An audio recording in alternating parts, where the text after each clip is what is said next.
तमिलनाडु की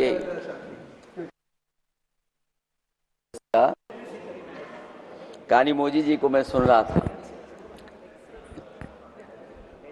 और मैं उनको धन्यवाद देता हूं कि कई महत्वपूर्ण बातें उन्होंने रखी और अभी भी उनको अपनी अच्छी बातों के लिए बधाई मिल रही है।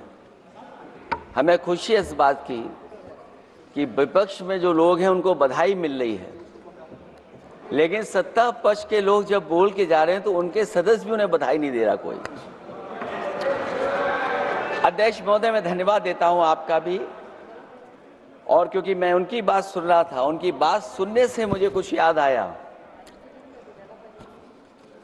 मैं ये कहना चाहता हूं 2 लाइनों में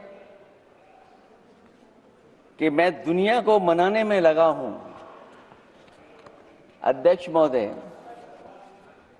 मैं भारतीय जनता पार्टी के लिए बता रहा हूं ये लाइनें कि मैं दुनिया को मनाने में लगा हूं, मेरा घर मुझसे रूठा जा रहा है। मैं दुनिया को मनाने में लगा हूं, मेरा घर मुझसे रूठा जा रहा है। अध्यक्ष महोदय,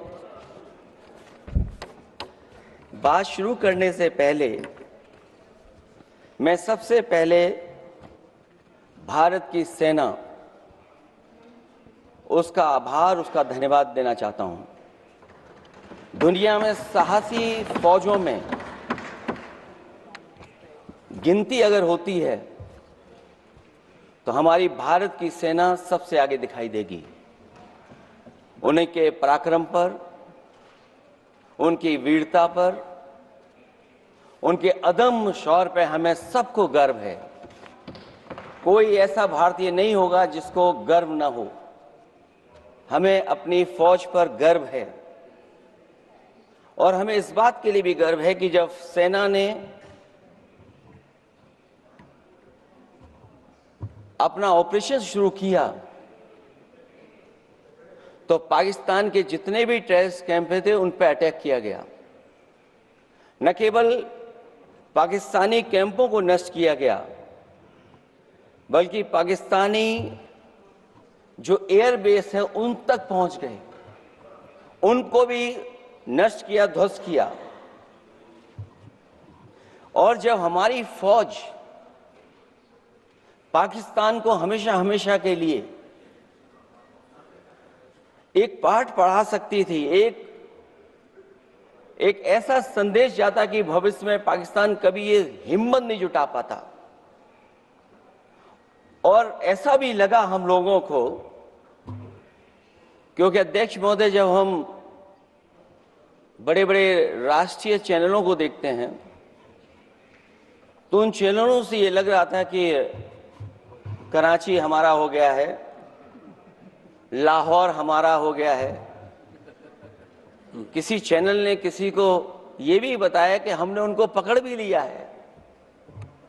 जो कमेंट्री, जो विजुअल्स थे, वो ऐसा लग रहा था कि अध्यक्ष महोदय अब पीओके हमारा हो जाएगा।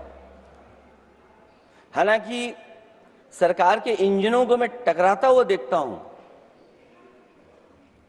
हो सकता है ये मेरा भ्रम हो, लेकिन पीओके के मामले में सभी इंजन हमें एक दिखाई देते हैं,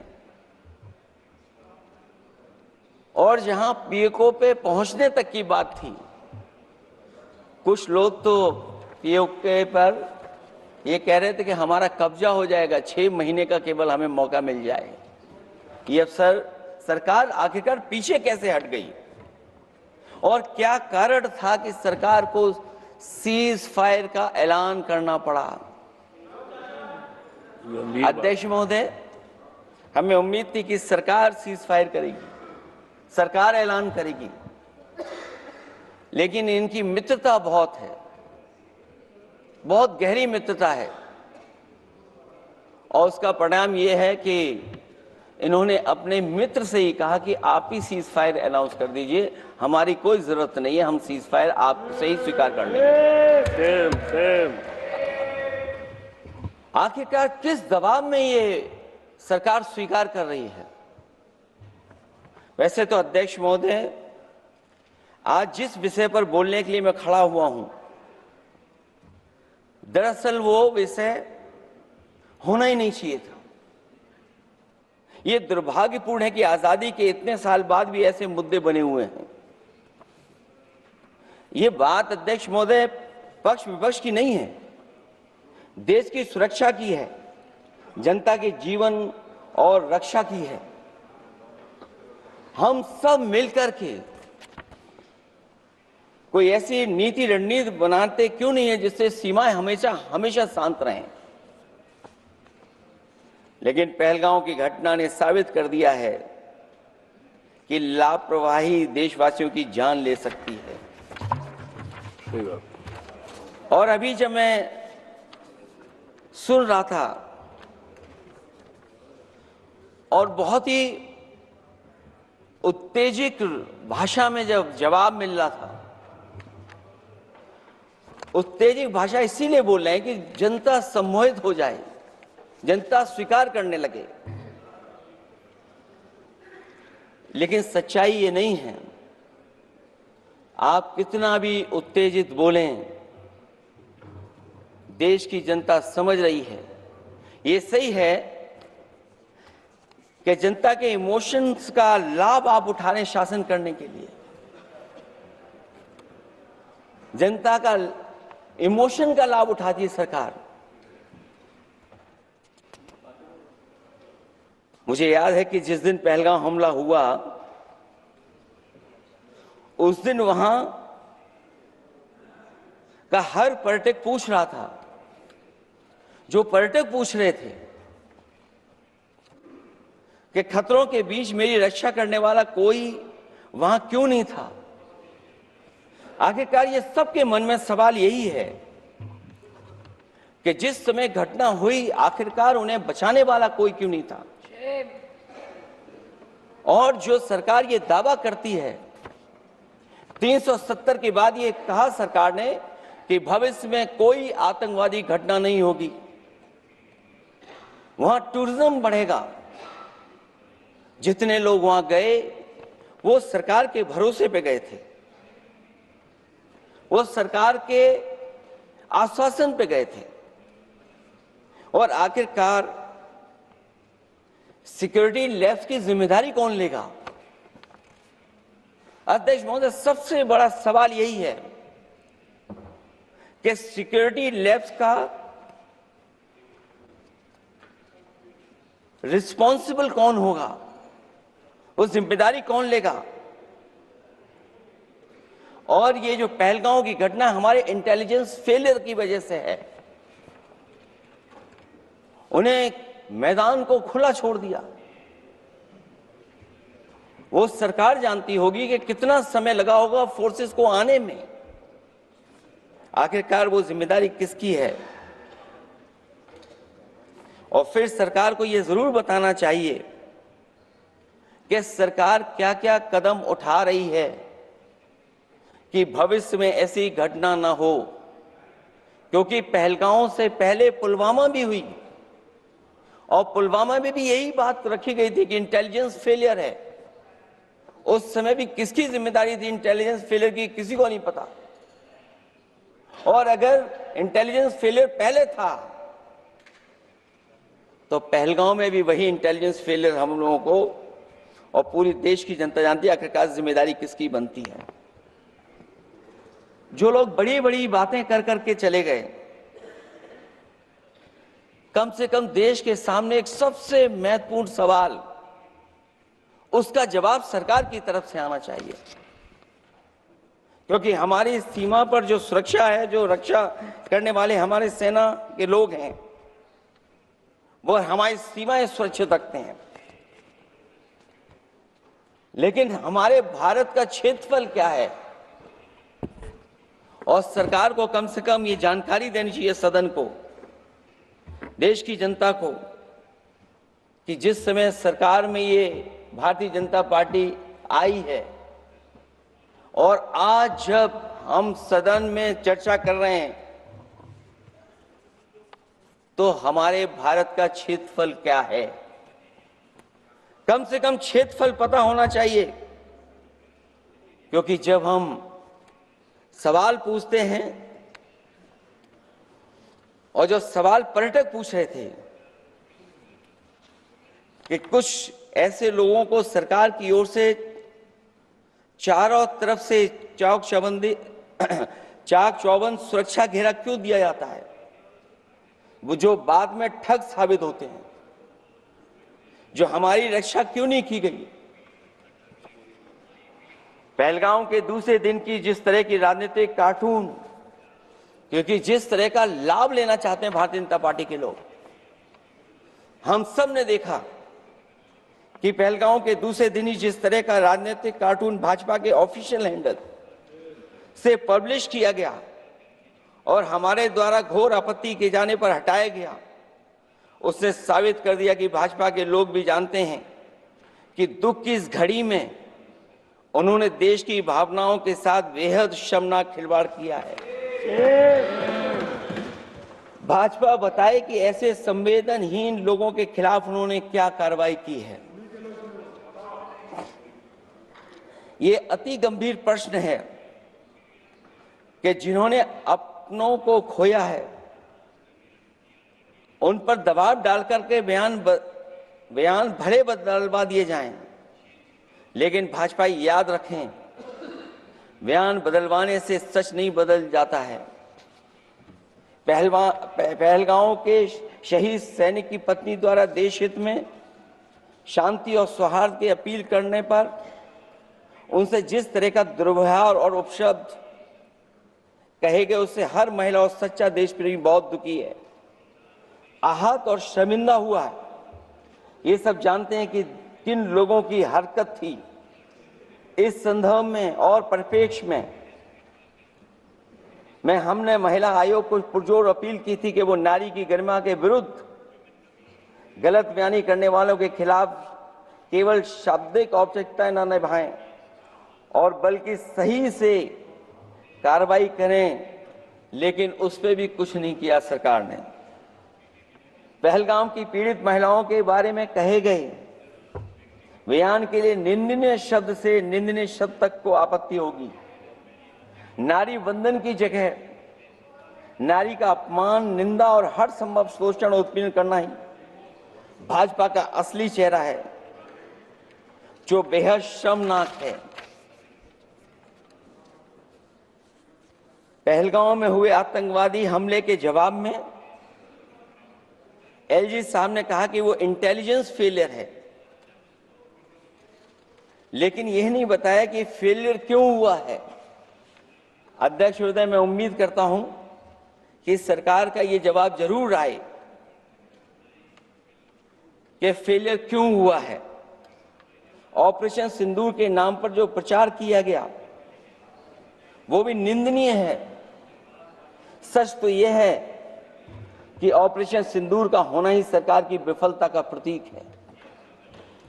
इससे बड़ी विफलता सरकार की कोई नहीं हो सकती कि अध्यक्ष महोदय, हम और आप सब मिलकर के बैठ करके सिंदूर ऑपरेशन पर बहस करें, चर्चा करें। ऑपरेशन सिंदूर के दौरान विदेशी लोगों ने दावा किया कि उन्होंने उसे रुकवाया है। ये बात कई बार माननीय सदस्यों की तरफ से आई है कि आखिरकार किसने रुकवाया। हमसे हमारी संप्रभुता खंडित हुई है। संप्रभुता ही स्वतंत्रता की सुनिश्चित करती है। इधर आजादी के अमृतकाल का ढिंढोरा पीटा जा रहा है, उधर हमारी इंटीग्रिटी को चुनौती दी जा रही है। देश की विदेश नीति पूरी तरह फेल है। ऑपरेशन सिंदूर और पहलगाम की घटना पर दुनिया के किसी भी देश ने हमारा साथ नहीं दिया। ये हमारी विदेश नीति का संकट काल है। हमारे पड़ोसी देश या तो अतिक्रमण कर रहे हैं या हमारे साथ नहीं खड़े हैं। और अध्यक्ष महोदय, जो हमारे मंत्री जी हैं, जिनका क्षेत्र बिल्कुल सीमा पर है, उनसे बेहतर कोई नहीं जानता होगा कि आखिरकार पड़ोसी देश कितना हमारी सीमाओं पर अतिक्रमण कर रहा है। गंभीर नहीं है। समाजवादियों ने हमेशा देश की सरकारों को चिताया है कि असली चुनौती और प्रतिद्वंद्विता किस देश से है, कौन पूर्वोत्तर की सीमाओं में इंक्रोचमेंट कर रहा है। सरकार को ऐसे मामलों में साहस और समझदारी से काम लेना होगा, सीमाओं से समझौता नहीं करना चाहिए।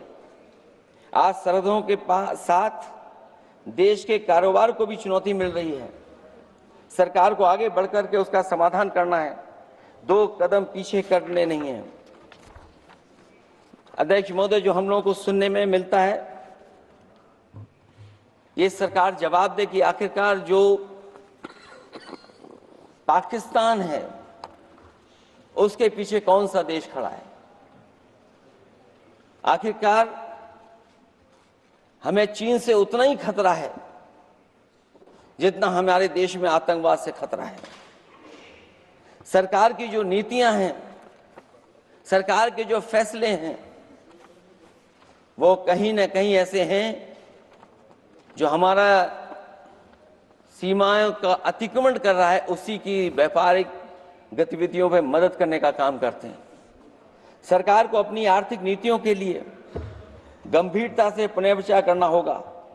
हमारा व्यापार कारोबार मजबूत होगा तो कोई हमें चुनौती नहीं दे पाएगा। बात केवल $1 ट्रिलियन की नहीं बल्कि देश की सुरक्षा और आत्मनिर्भरता की होनी चाहिए। एक तरफ स्वदेशी की नीति को इस प्रकार सरकार ने ताक पर फ्री ट्रेड की बात की है, तो दूसरी तरफ मैन्युफैक्चरिंग की जगह देश को ट्रेडर कंट्री बनाकर छोड़ दिया है। यही देश के बेरोजगारी की वजह भी है। ट्रेडर्स की मुनाफाखोरी और चंदा वसूली की वजह से महंगाई बढ़ रही है। आर्थिक मामलों में ये सरकार पूरी तरह फेल हो चुकी है। भ्रष्टाचार के कारण हर जगह सड़कें और पुल ध्वस्त हो रहे हैं, टंकियां गिर रही हैं और करप्शन जगह जगह लीक होकर के टपक रहा है। मैं ये जरूर कहना चाहूंगा इस समय पर कि कुल मिलाकर सरकार को अपनी राजनीतिक, आर्थिक और सामाजिक नीतियों के लिए एफआईआर जरूर करना चाहिए। सरकार को अपनी राजनीतिक, आर्थिक और सामाजिक नीतियों के लिए एफआईआर लाने की जरूरत है। वो हर बार ये कहकर नहीं बच सकती कि चूक हुई है, क्योंकि हर बार सरकार ये कोशिश करती है कि इन घटनाओं से बच जाएं हम, केवल चूक कहकर करके। केवल हमारी सीमाएं जो पाकिस्तान से जुड़ी हैं, वहां तो आतंकवाद का हमेशा खतरा ही रहता है, लेकिन जो दूसरी सीमाएं हमारे देश की जुड़ी हुई हैं, उनसे भी हमारे देश को लगातार खतरा बढ़ता चला रहा है। आज अपनी सीमा की स्थिति गलवान से पहले की स्थिति तक भी नहीं लौटी है। जो पहले स्थिति थी वहां ये सरकार नहीं पहुंच पाई है। वास्तविक में नियंत्रण रेखा के कई क्षेत्रों में महत्वपूर्ण बफर जोन जब भारतीय गश्ती के लिए उपलब्ध नहीं है, तो पूर्वी लद्दाख में अतिरिक्त भारतीय तैनाती जारी है, जिससे सेना को सैनिकों की भारी कमी का सामना करना पड़ रहा है। हमें उम्मीद है कि जब इतने महत्वपूर्ण समय पर बहस हो रही है, तो सरकार अपनी अग्निवीर वाली योजना को वापस लेने का काम करेगी, जिससे कम से कम सेना की कमी, हमें सेना को पूरी की पूरी सेना मिल सके। जनवरी में अपनी वार्षिक प्रेस वार्ता में जब सेना प्रमुख ने से ये पूछा गया, तो उन्होंने जवाब डालते हुए कहा कि गश्ती से जुड़े फैसले अब स्थानीय कमांडरों पर छोड़ दिए गए हैं। जैसे भारत की सीमाओं की पवित्रता अब राजनीतिक नेतृत्व का नहीं बल्कि स्थानीय सेवा अधिकारियों का मामला रह गया है। इस पे भी सरकार को बहुत गंभीरता से सोचना पड़ेगा कि जहां लगातार हमारी सीमाओं का एनक्रोचमेंट हो रहा है। चीन ने भारतीय वाहन निर्माताओं के लिए आवश्यक दुर्लभ खनिजों की आपूर्ति रोक दी है।